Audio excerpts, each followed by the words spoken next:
본 방송에서 제공하는 투자 정보는 투자 판단에 대한 조언입니다. 방송에서 제공하는 주식의 가치, 가격 상승 및 하락에 대해서는 방송사에서 보장하지 않습니다. 실시간 정보 브리핑입니다.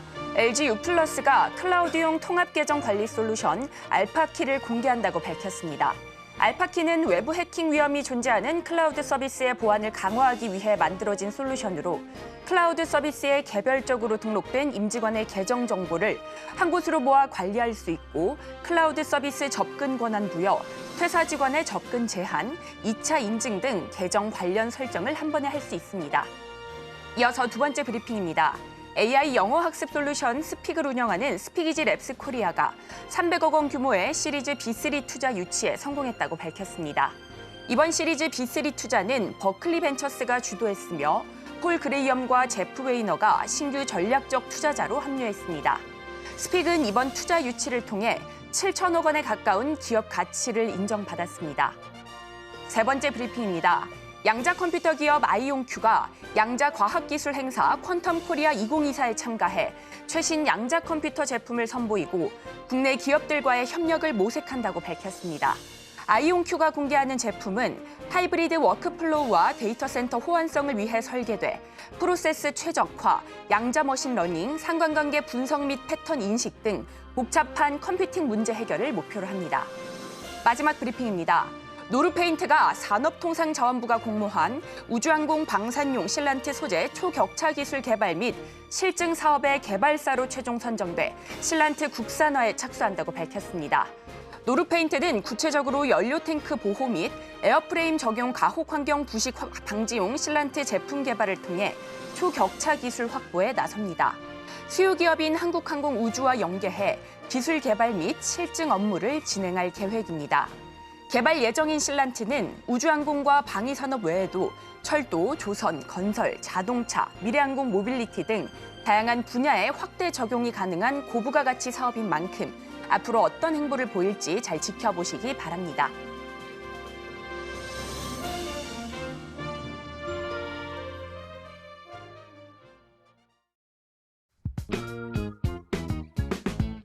시장의 흐름을 파악하고 수익의 시그널을 읽어라. 안녕하세요. 마켓 시그널 온앤오프 진행의 최유정입니다. 시시각각 변하는 시장 안에서도 수익의 시그널을 보내는 종목과 섹터는 있기 마련이죠. 오늘도 저희와 함께 하시면서 그 상승의 시그널 포착하시고 공부해 나가시기 바라겠습니다. 그리고 여러분들의 계좌 속 고민 저희가 해결해 드리겠습니다. 궁금하신 종목들 02-3153-2611 혹은 2612로 전화 주시면 되고요. 문자 샵 0082로 종목명, 매수가, 비중 이렇게 보내주시면 됩니다. 또한 유튜브로 시청하고 계신 분들께서는 유튜브 실시간 댓글로 많은 참여 부탁드리겠습니다. 자, 지난주 금요일 미국에서는 선물 옵션 동시 만기일을 소화하면서 3대 지수 혼조로 장을 마쳤습니다. 특히나 엔비디아가 이거래일 연속 3%대 하락세 보이면서 마이크론이나 브로드컴 등 AI 반도체 쪽 같이 떨어지는 모습이었고요. 반면 아마존이나 마이크로소프트 쪽은 버텨주는 모습이었습니다. 이 같은 미증시 영향에 오늘 국내 증시 역시나 양대지수 모두 하락 출발했는데요. 자세한 시장 분위기 전문가님과 함께 이야기 나눠보도록 하겠습니다. 임상현 전문가님 나와 계십니다. 전문가님 반갑습니다. 네, 반갑습니다. 네, 반갑습니다. 전문가님 오늘 국내 증시 다소 아쉬운 흐름 보여주고 있습니다. 미국 반도체 조정과 강달러 여파에 현재 낙폭을 키우고 있습니다. 양대지수 모두에서 외국인과 기관 팔자사 보이고 있는데요. 특히나 외국인 투자자는 선물 시장에서 무려 8천 계약 넘게 덜어내고 있습니다. 수급적으로도 불안정한 모습이고요. 또 원달러 환율, 강달러 현상도 지속되고 있습니다. 엔화나 유로화 약세로 인한 달러 강세로 오늘 1,390원 위에서 출발하는 모습이었는데요. 환율 포함해서 국내 증시 흐름 어떻게 보실까요, 전문가님? 1차적으로 오늘 약세 부분들은 이제 미국 시장의 약세 연동이다 이렇게 좀 생각이 되는데 미국 시장에 특별한 이슈는 없었습니다. 다만 반도체에 대한 고점, 그다음에 쉬어가지 않겠느냐 하는 이런 부분들이 좀 있었다 이렇게 좀 생각이 되는데 이것보다도 뭐 더 중요한 어떤 부분들은 우리나라 증시는 뭐 생각보다 조금 더 깊게 하락을 좀 했고요. 코스피는 잘 버텨주고 있지만 코스닥은 약세가 좀 계속 강화되고 있는 모습이다 이렇게 좀 생각이 되는데 여기서 이제 가장 중요하게 봐야 될 부분들은 환율이지 않겠느냐 좀 생각이 듭니다. 왜냐하면은 환율이 지수가 최근까지만 해서 계속 신고가들을 도전을 하려고 했음에도 불구하고 지속적으로 일단 하방 경직성을 보이면서 상승하려는 흐름들이 계속해서 나와주고 있습니다.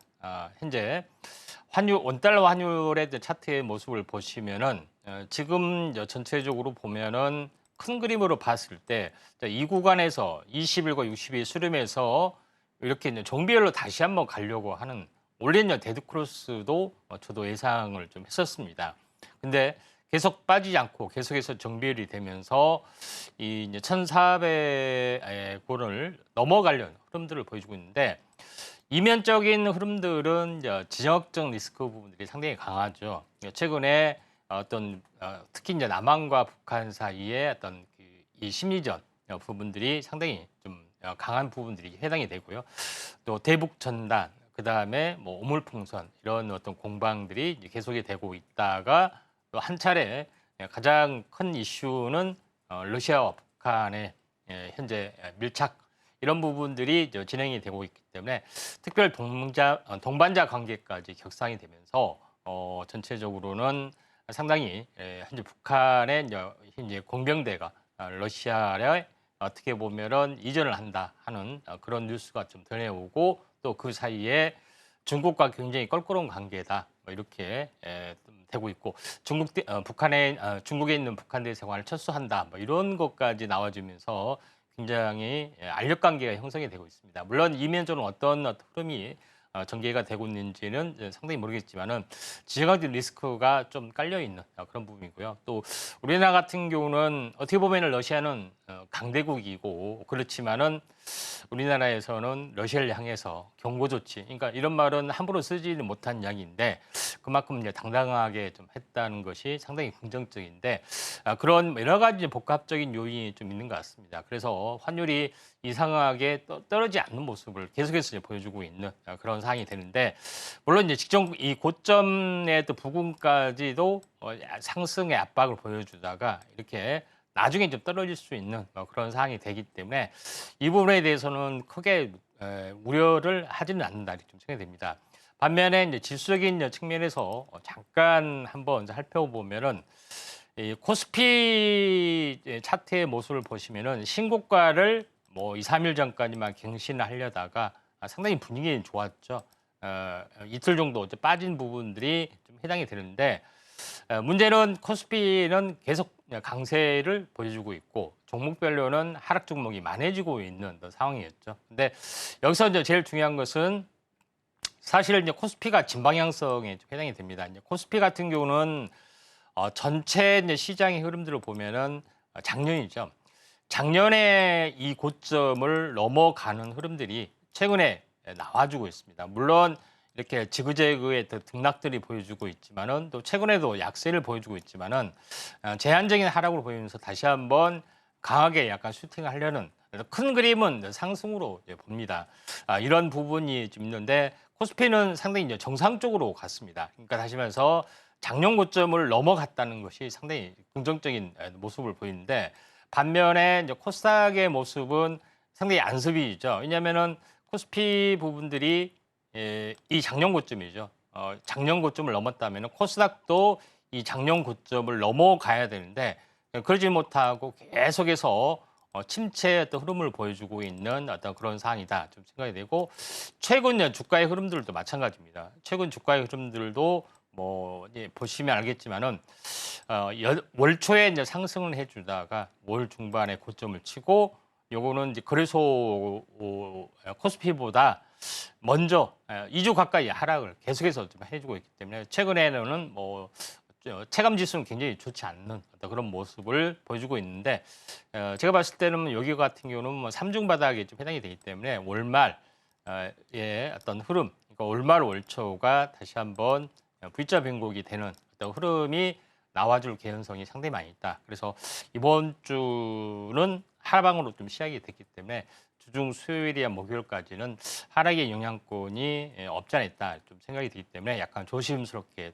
보고요. 그다음에 그동안 오르지 않는 틈새 테마의 공략들이 좀 필요해 보이지 않겠냐 좀 생각이 좀 듭니다. 그래서 한 번은 이제 큰 슈팅이 한번 나와줄 확률이 상당히 많이 있는데 특별하게 좀 찾을 만한 요인들은 없습니다. 다만 제일 중요한 것은 경기 회복에 대한 기대감 때문에 전평가적인 종목군들이 약간 부상이 될 확률이 상당히 많기 때문에 여전히 이제 반도체 그다음에 이 반도체 위주의 종목군들이 가장 선도적 역할을 좀 해줄 걸로 좀 생각이 되기 때문에 이 점 참고하시면 좀 될 것 같습니다.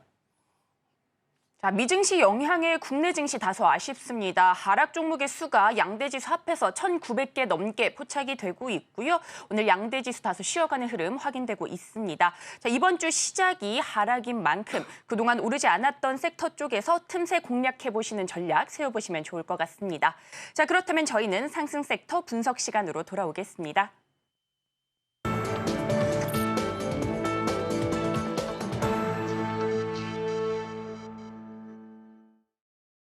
지금부터는 시장에서 상승 중인 섹터들 분석을 해보도록 하겠습니다. 자, 지난주 대왕고래 프로젝트 전략 회의가 있었죠. 이곳에 GS 에너지와 포스코 인터내셔널이 참석한 것으로 알려지면서 급등세 보였는데요. 오늘도 강세 이어지고 있습니다. 자, 엑손모빌이나 해외 업체들이 동해 가스전 사업에 투자를 위해서 접촉한 것으로 알려지면서 외국 자본의 가스전 지분을 내줘야 하는 것이 아니냐 하는 우려가 커지기도 했는데요.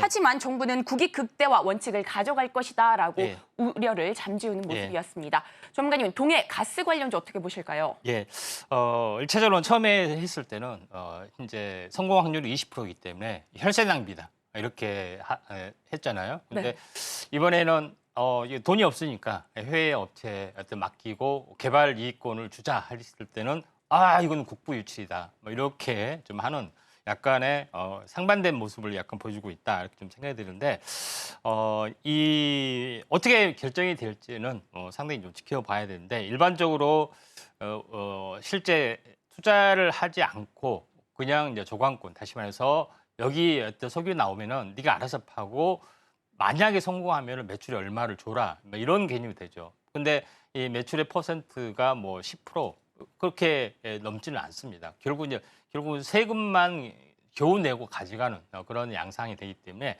직접 채굴을 한다든가 아니면은 차라리 이제 국내에 이제 이 업체에 요거를 개발거를 하게 되면은 국부 유출까지는 아니잖아요. 민간 자본도 어차피 국가 자본의 큰 틀에 포함이 되기 때문에 그래서 외국 기업보다는 국내 기업에게 많은 활로를 열어주지 않겠느냐 하는 기대감들이 있기 때문에 국내 기업 이 부분들이 상당히 이슈가 좀 되고 있는 그런 상황이다 이렇게 좀 생각이 됩니다.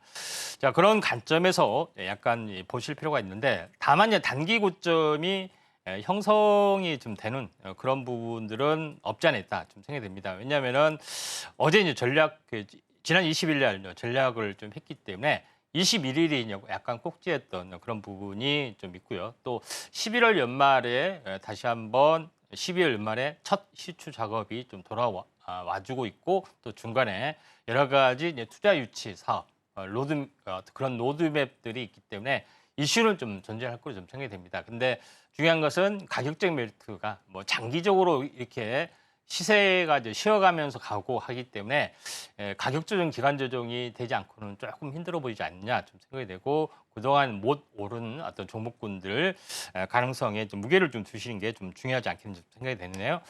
그 중에서 이제 대장주 역할을 좀 했던 부분들이 한국가스공사였죠. 한국가스공사는 굉장히 많이 좀 올랐던 그런 부분이고 지금은 이제 단기 고점에 해당이 된다 좀 생각이 듭니다. 그래서 약간 비중 축소하고 다시 한번 저가 이제 받을 준비를 좀 해야 되지 않겠냐 좀 생각이 드는데 한국가스공사가 아닌 이제 시세를 이제 보고 이제 현재 보이기 시작했던 그런 종목군들이죠. 예를 들어서 이제 포스코 인터내셔널 같은 경우도 마찬가지 GS 글로벌이나 이런 종목군들 그래서 실제 이제 지하자원 개발 사업을 같이 이제 병행하고 있던 기업은 상당히 이제 긍정적으로 약간 보실 필요가 있다 이렇게 좀 생각이 되는데 포스코 인터내셔널도 요거는 일주일 정도 쉬어갔잖아요. 그리고 또 새롭게 올라가려는 흐름들이 지금 이제 진행이 되고 있는 그런 상황이다. 이렇게 좀 생각이 되고 있기 때문에 2차 상승 가능성이 상당히 많이 좀 존재를 하기 때문에 종목별로 약간 순환매가 있기 때문에 이런 것들을 한번 관심 있게 좀 지켜보신 게 좀 중요하지 않겠느냐 이렇게 좀 생각이 좀 되기 때문에 이 점 참고하시기 바랍니다. 동해 가스전 개발 올 연말 시추 작업이 예정돼 있는 가운데 외국 기업보다는 국내 기업 쪽에 활로를 열어주지 않겠냐라는 기대감 커지면서 관련주 역시나 움직이고 있습니다. 특히나 특징주로는 포스코 인터내셔널 살펴봤는데요. 2차 상승 기대감 있는 만큼 관련 종목 꼼꼼한 매매 전략 세워보시면 좋을 것 같습니다. 자, 이어서 다음 섹터도 분석해 보도록 하겠습니다. 자, 애플은 지난 WWDC에서 자사 OS에 AI 기능을 본격 도입한다라고 밝혔죠. 이어서 국내 시장에 아이패드 프로 M4를 출시하기도 했습니다.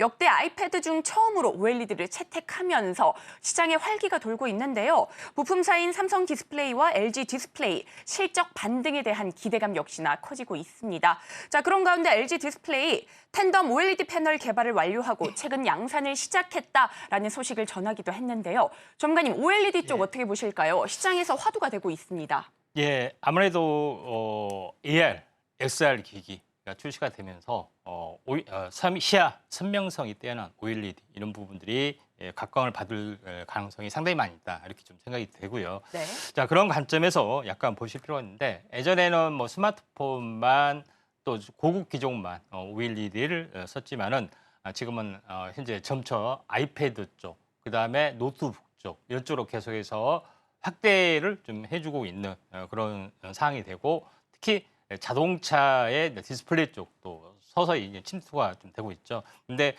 제일 중요한 것은 이제 이 LED 산업은 거의 이제 중국에 뺏긴 LCD나 LED 마찬가지죠. 이런 부분들이 상당히 타격이 좀 있고요. 거의 이제 사장이 됐다시피 했는데 이제 OLED 쪽 마이크로 OLED 포함해서 이런 분야 같은 경우는 앞으로 기술력의 어떤 싸움이고 이제 상용화 되려고 하는 어떤 흐름들이기 때문에 국내 업체도 상당히 이제 기대를 좀 해볼 필요가 있다 좀 생각이 되는데 특히 이제 이 고급 기종의 스마트폰 기종부터 확산이 되고 그다음에 AR 기기 쪽으로 확산이 되기 때문에 마이크로 OLED 쪽에 어떤 흐름들이 필요한 현재 관심이 필요해 보이는데 가장 이제 제일 중요한 부분들은 마이크로 OLED를 구현하기 위해서는 여러 가지 어떤 유기 장착층을 할 수 있는 밑바탕 보통 이제 파인 메탈 마스크라고 합니다.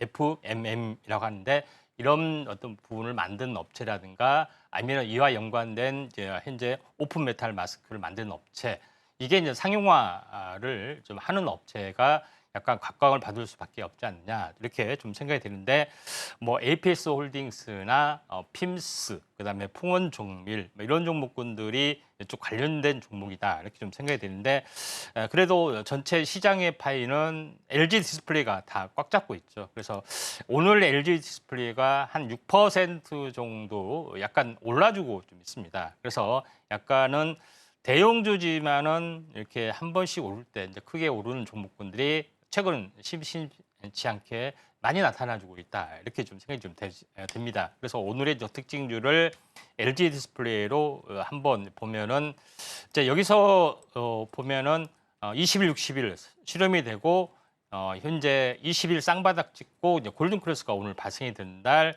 장대 양봉이 나와줬다. 또 이 박스권을 이제 돌파를 해줬다 하는 것이 상당히 이제 인상적이다 이렇게 좀 생각이 됩니다. 그래서 중장기적인 성장성은 보여주기 때문에 LG 디스플레이도 완만한 흐름들을 약간 보여줄 수가 있는데 전체 어떤 LG 디스플레이는 OLED만 하는 것이 아니기 때문에 그 중소기업이나 이런 종목군 같은 경우는 파인메탈 마스크를 좀 상용화한 기업이라 이런 종목군들 특히 이제 풍원종밀 같은 경우는 매출이 폭발적으로 일어날 수가 있기 때문에 이쪽 관련된 종목군들을 한번 관심 있게 좀 지켜볼 필요가 있습니다.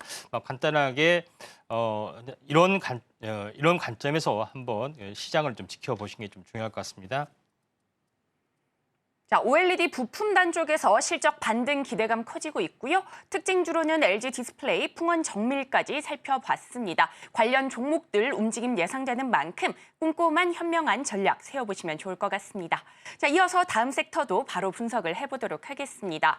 자, 인터배터리 2024 독일 뮌헨에서 열렸었죠. 드디어 막을 내렸습니다. 자, 이곳에 LG 에너지솔루션과 삼성 SDI가 참가해서 ESS 신제품을 내놨다는 소식에 뜨거운 관심을 받기도 했는데요.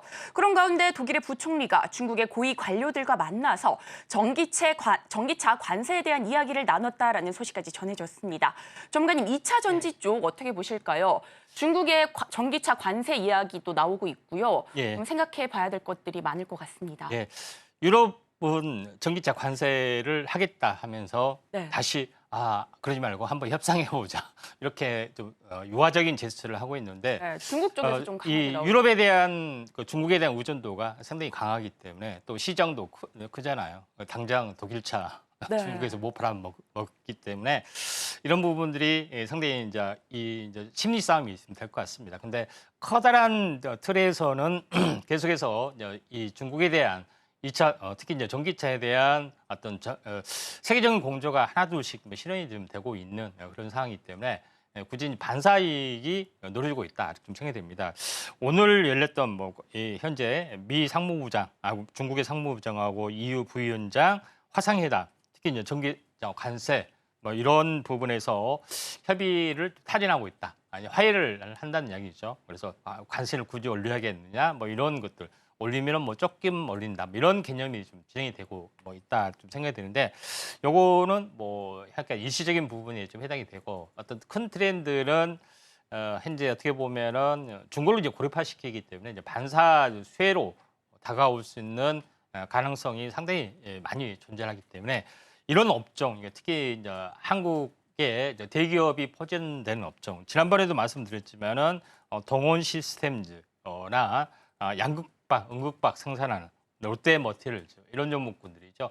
또 시장의 파이를 계속해서 넓혀가고 있는 상황이다. 이렇게 좀 생각이 좀 되고 있습니다.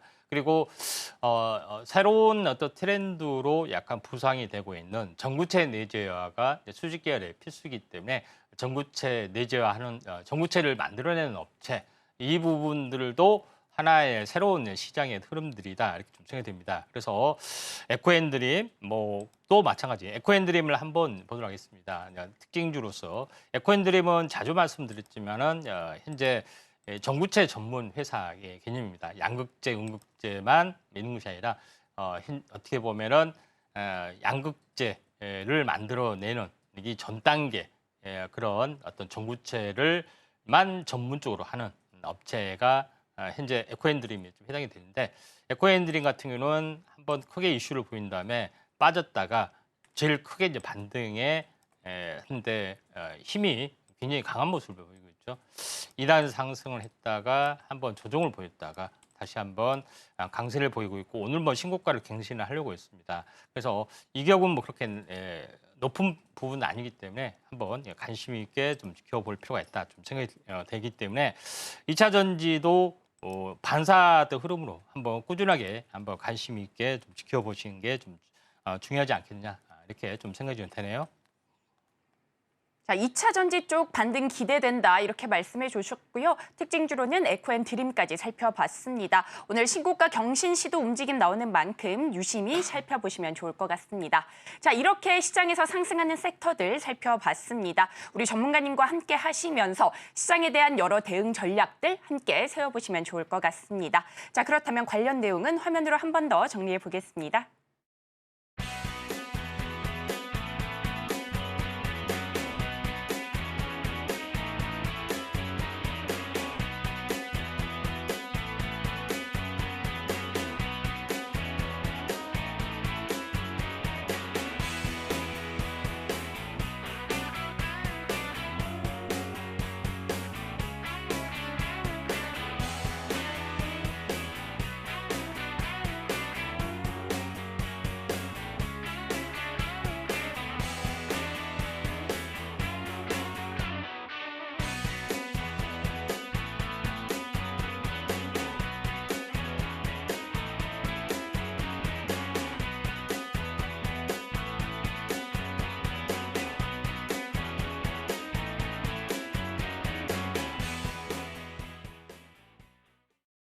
지금부터는 여러분들의 계좌 속 고민 저희가 해결해 드리겠습니다. 궁금하신 종목들 02-3153-2611 혹은 2612로 전화 주시면 되고요. 문자 샵 0082로 종목명, 매수가, 비중 이렇게 보내주시면 됩니다. 또한 유튜브로 시청하고 계신 분들께서는 유튜브 실시간 댓글로 많은 참여 부탁드리겠습니다.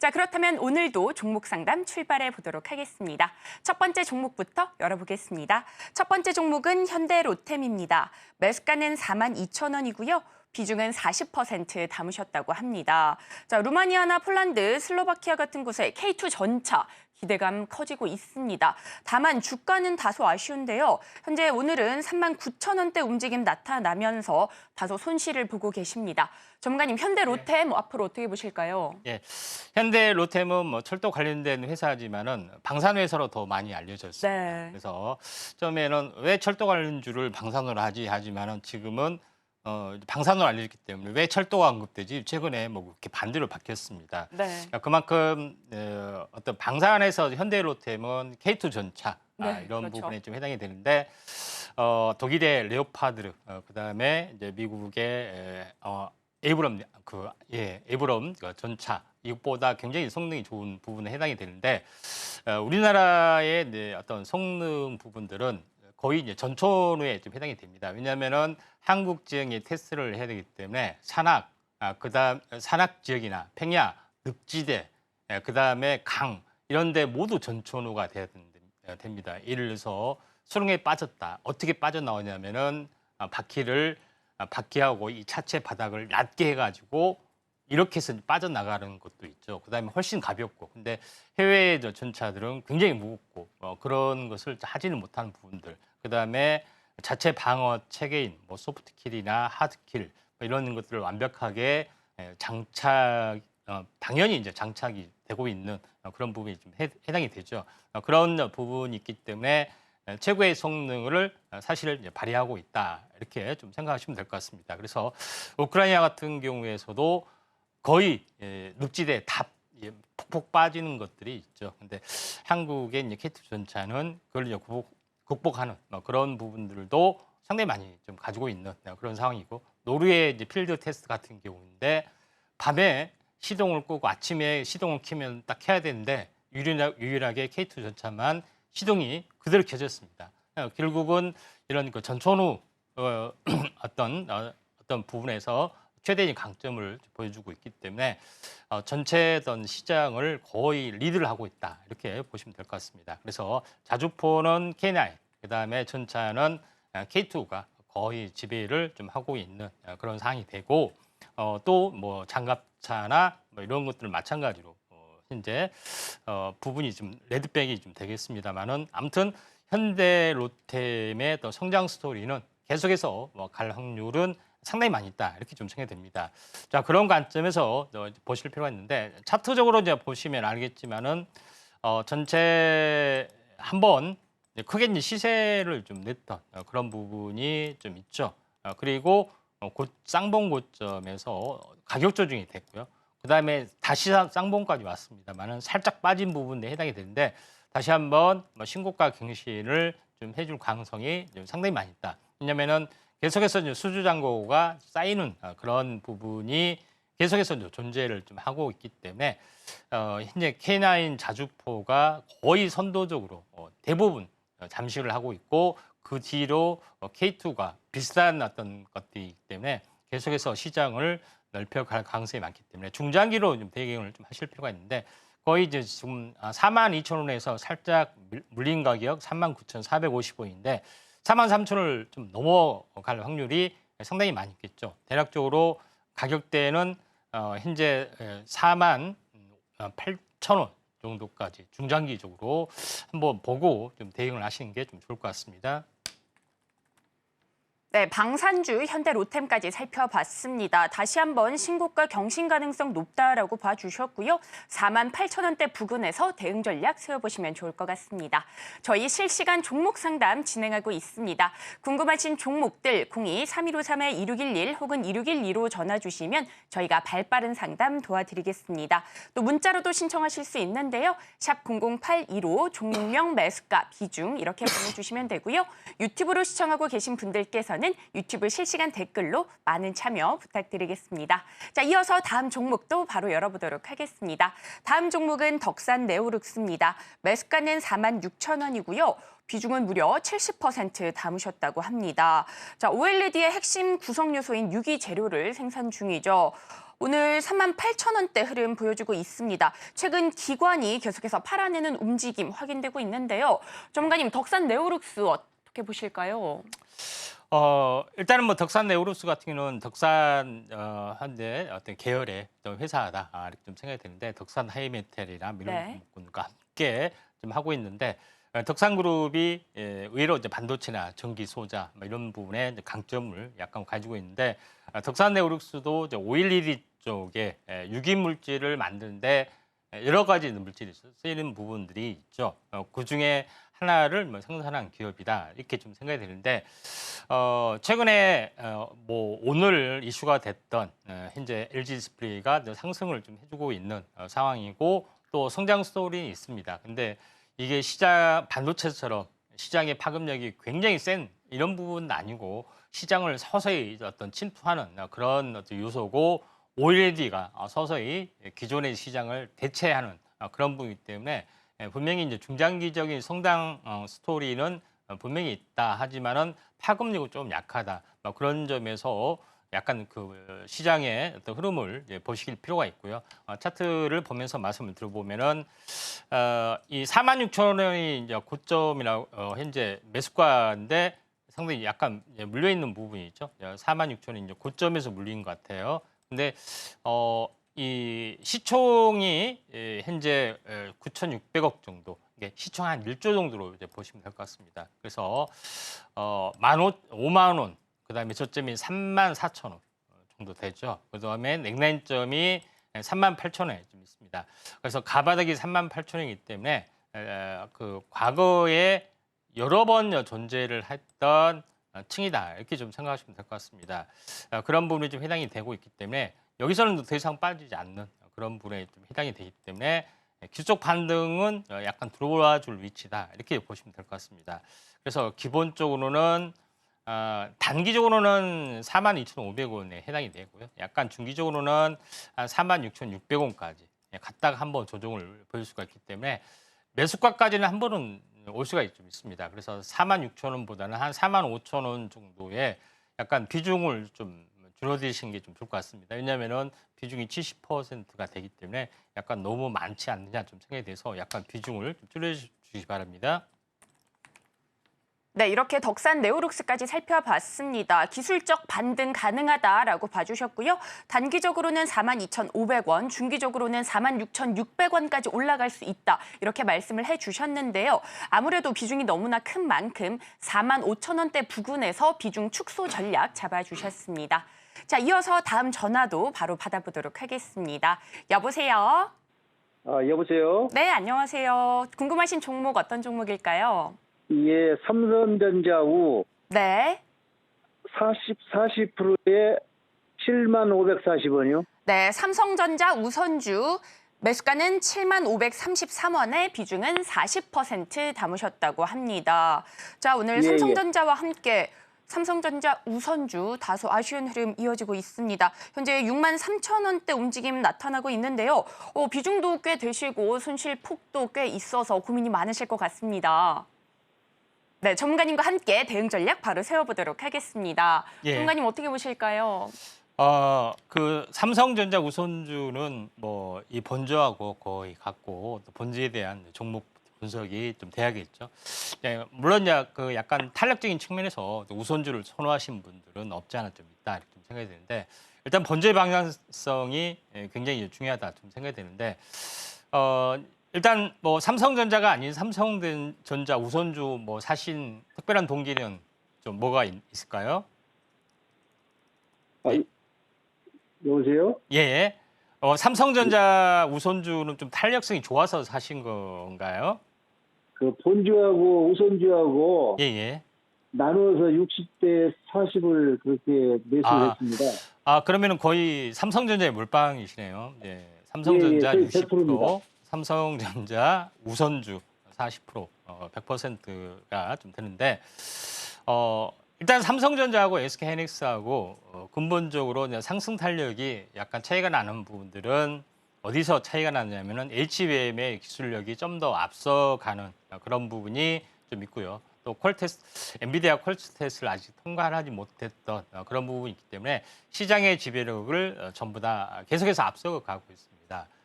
그런 부분이 없지 않아 있는데 그 다음에 어떤 이슈가 지금 HBM 위주가 아니라 현재 HBM은 수직으로 쌓아올리는 디램이죠. 근데 그렇지 않고 일반적인 디램, 그다음에 데이터 센터형 현재 SSD 저장 장치 HDD에서 바뀌었죠. SSD로 기업용 SSD 이런 부분들이 데이터형이 어떤 데이터 센터가 굉장히 많이 늘어서기 때문에 SSD나 디램 여기에 부분들이 점점 업황이 계속해서 호황이 되고 있습니다. 감산이 주요했었고요.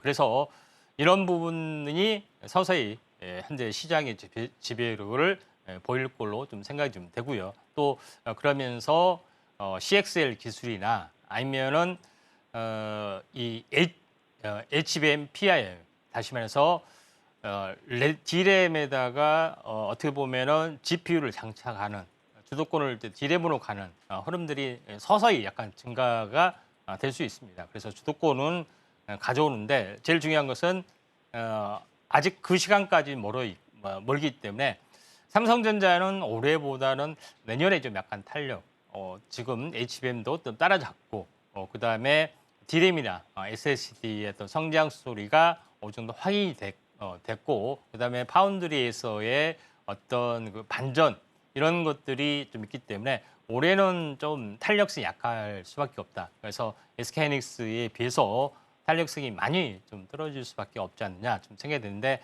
아쉽게도 차라리 삼성전자 60%, SK하이닉스 40% 했으면은 참으로 좀 좋았겠다 하는 생각이 듭니다. 개인적으로는 또 같은 종목이 있잖아요. 우선주하고 또 본주하고는 그런 부분이 좀 있는데 차트를 좀 보면서 약간 말씀을 좀 들어보면은 이제 이런 부분이 한번 이 초점에서 보면은 52,000원, 그다음에 고점에서 보면은 7만 원, 이 중간 냉난점이 약 6만 원 정도 됐습니다. 그래서 여기서 보시면은 이 직전이죠. 이 직전 고점을 넘어가는 어떤 흐름들이기 때문에 조정이 있더라 할지라도 이게 하나의 지지층으로 바뀌었습니다.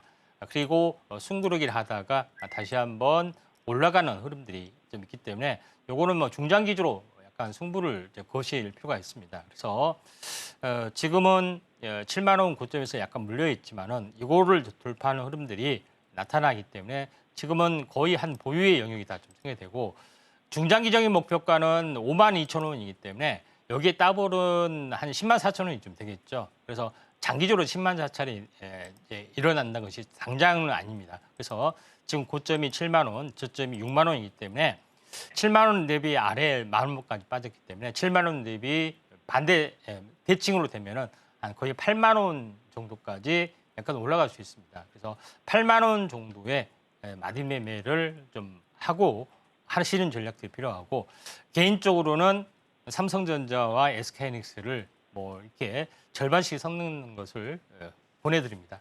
도움 되셨나요? 네, 예. 예, 감사합니다. 네, 감사드립니다. 네, 이렇게 삼성전자 우선주까지 살펴봤습니다.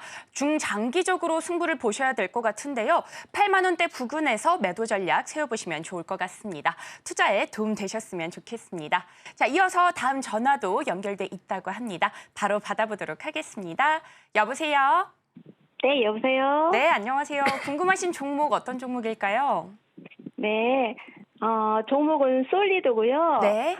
네, 매수 가격은 6,220원에 15% 가지고 있어요. 네, 솔리드 매수하셨고 매수가는 6,220원, 비중은 15% 담으셨다고 합니다. 네. 주가는 다소 아쉬운 흐름 보여주고 있습니다. 3거래일 연속 하락세 보이면서 현재 5,250원대 흐름 보여주고 있는데 손실 구간이셔서 고민이 많으실 것 같습니다.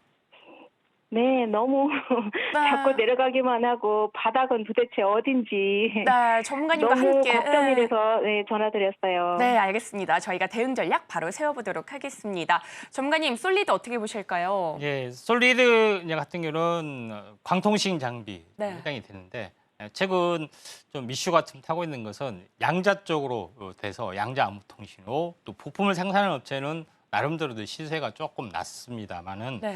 솔리드 쪽은 아무래도 그쪽하고 조금 약간 멀어진 부분들 없지 않아 있기 때문에 좀 그런 것 같습니다. 솔리드가 이제 통신 쪽에 좀 해당이 되기 때문에 지금의 이제 주도 섹터는 아닙니다. 그래서 약간 힘이 없는 부분이 어느 정도 감지가 좀 되고 있는 그런 상황이 되죠. 그런 관점에서 보면은 좀 볼 필요가 있다 좀 생각이 드는데 현재 이제 미국에 대한 5G 투자, 그다음에 인도에 대한 어떤 그 투자가 됐을 때는 광통신 장비가 되고 있겠지만은 이 투자 부분들이 약간 더디게 진행이 되는 부분들도 있기 때문에 이에 연관된 종목군도 약간 더뎌지고 있다 이렇게 좀 생각하시면 될 것 같습니다. 다만 지금은 낙폭 과대가 좀 있기 때문에急속 반등은 한 번은 들어줄 수가 있다 이렇게 좀 생각이 되네요. 차트를 보면서 약간 말씀을 들어보면은 자 이런 지금 한번 시세 부분들이 한번 났고요.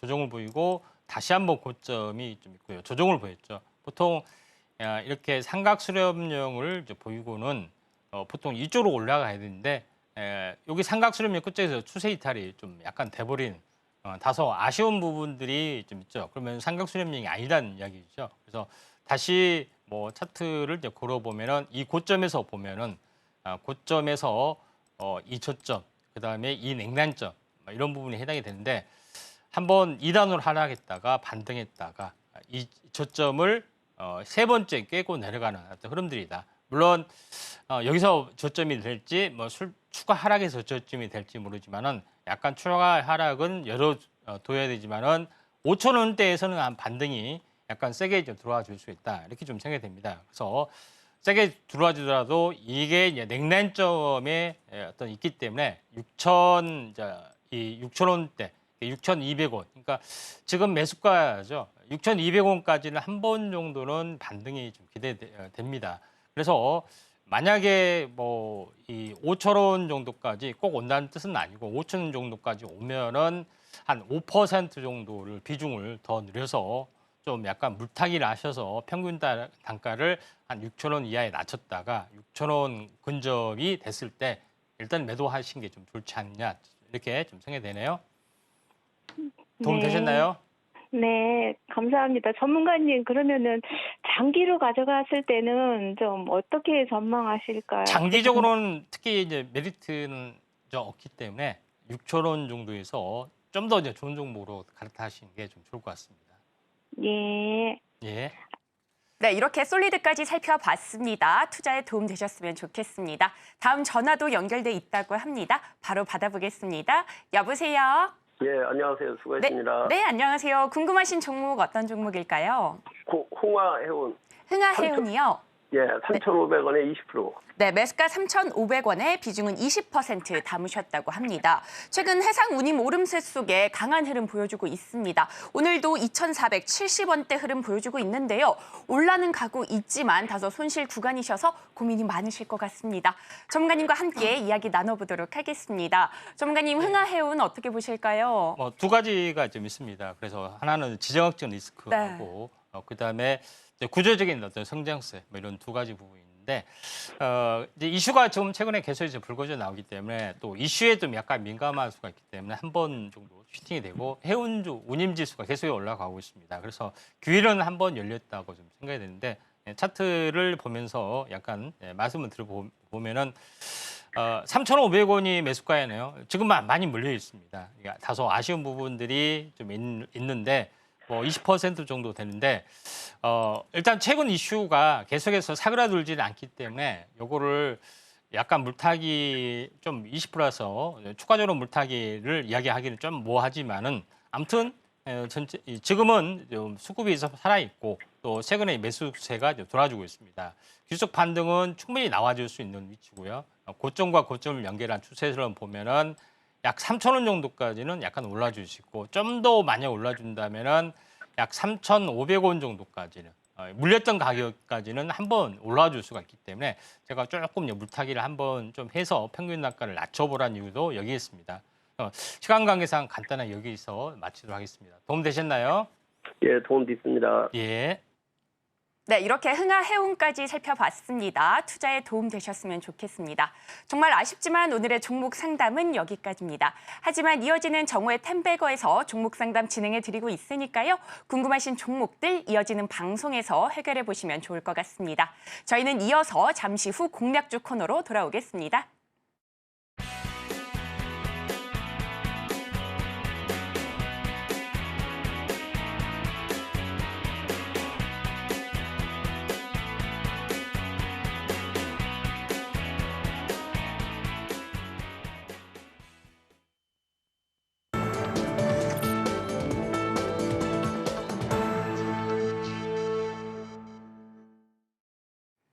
이어서 오후장 공략주도 살펴보도록 하겠습니다. 그동안 우리 전문가님께서 공략해 주셨던 종목들 정말 강한 수익 만들어 주셔서 오늘의 공략주에 대해서도 기대감 커지고 있는데요. 전문가님, 오늘은 어떤 종목 가져와 주셨을까요? 예, 오늘은 반도체에서 네. 너무 지루하다 싶어가지고 바이오 한번 가져왔습니다. 좋습니다. 예, 자, 딥노이드라는 종목이 좀 있는데요. 이제 딥노이드는 좀 약간 생소할 수도 있는데 의학 바이오 쪽에 AI가 접목이 되는 것들이 상당히 많이 있습니다. 그래서 국내 유일의 의학 현재 메타버스 플랫폼이다 이렇게 보시면 되는데 가장 핵심적인 부분들은 딥파이, 그다음에 딥스토어, 그다음에 딥팩스 이 세 가지라는 어떤 플랫폼을 가지고 있는데 하나 관점에서 딥파이라는 것은 코딩이 일단 이래요가 낮더라도 누구든지 AI 모델을 만들어서 또는 여러 가지 거를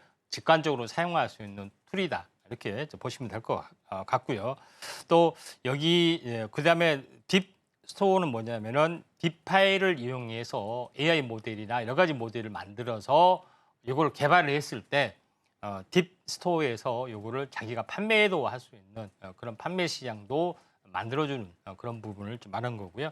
그다음에 딥팩스는 우리가 필요한 엑스레이나 여러 가지 것들을 영상을 실시간으로 전송하고 할 수 있는 그런 어떤 그 검색, 저장, 전송 요거를 전체적으로 처리할 수 있는 영상 정보의 툴 요거를 세 개를 구축을 좀 하고 있기 때문에 이에 대한 어떤 수출, 그다음에 병 의료기관의 장착 이런 것들의 사업이 활성화 좀 될 수 있는 가능성들이 있기 때문에 새로운 신사업의 신성장 동력이다 이렇게 보시면 될 것 같습니다. 그런 점에서 나름대로는 상당히 의미가 있다 이렇게 좀 생각이 되고요. 차트를 보면서 약간 말씀을 좀 들어보면은 자 그런 부분이 좀 없지 않아 있기 때문에 한번 이슈가 그 작년에 크게 불거졌고요. 지금은 고점에서 가격 조정 기간 조정을 굉장히 많이 받았습니다. 최근에 올해 4월 5월 이게 이제 진바닥이고요. 진바닥 여기서 이제 쌍바닥을 거치고 저점이 높아지는 현재 쓰리바닥이 완성이 됐기 때문에 어떻게 보면은 여기서 한번 슈팅 작업이 좀 일어날 확률이 많기 때문에 거래량이 분출되는 첫 번째 양봉이 나타난다면은 한번 관심 있게 좀 지켜보시는 게 좀 좋을 것 같습니다. 네, 공략주로는 딥노이드 짚어주셨습니다. 자, 시장에서 강한 탄력 예상되는 만큼 스마트한 매매 전략 세워보시면 좋을 것 같습니다. 자, 이어서는 오후장 전략도 세워보도록 하겠습니다. 전문가님, 현재 양대 지수 모두 낙폭이 확대되고 있습니다. 오후장 전략 어떻게 세워보면 좋을까요? 예, 지수 방어주적인 종목을 사야겠는데 조선 기자재 그동안 모르던 그다음에 해운주 이런 부분들이 상대적으로 좀 오늘 오르지 않겠냐 생각이 되기 때문에 또 추가적으로 바이오까지 한번 관심 있게 좀 지켜보시기 바랍니다. 네, 이렇게 오후장 전략까지 살펴봤습니다. 오늘 오후에는 조선 기자재나 해운주, 바이오 섹터 순환매 예상되는 만큼 관련 종목들 흐름까지 잘 체크해 보시면 좋을 것 같습니다. 자, 그렇다면 오늘 저희가 다뤘던 내용들 핵심 정리해 보겠습니다. 오늘의 핵심 살펴보겠습니다. 오늘장 상승 섹터로는 동해 가스전, OLED, 2차 전지 쪽 분석해봤고요. 공략주로는 딥노이드 짚어주셨습니다. 오후장 전략으로는 조선기자재, 바이오, 해운주, 순환매 예상되는 만큼 섹터 흐름 잘 체크해보시면 좋을 것 같습니다. 그리고 저희가 본 방송에서 제공하는 정보는 투자 판단에 대한 조언일 뿐 해당 주식의 가치와 수익률을 보장하지 않습니다. 저희가 준비한 소식은 여기까지입니다. 저희는 내일 이 시간에 다시 또 찾아뵙도록 하겠습니다. 오늘도 시청해주셔서 고맙습니다.